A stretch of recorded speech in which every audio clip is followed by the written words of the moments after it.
This is the AMT Ford garbage truck.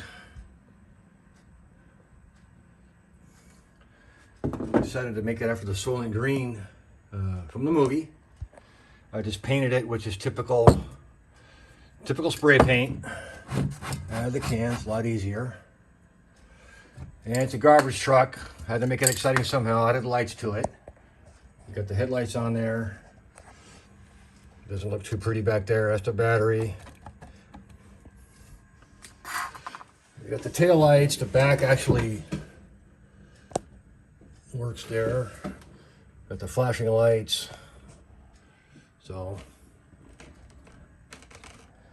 that is the AMT Ford garbage truck.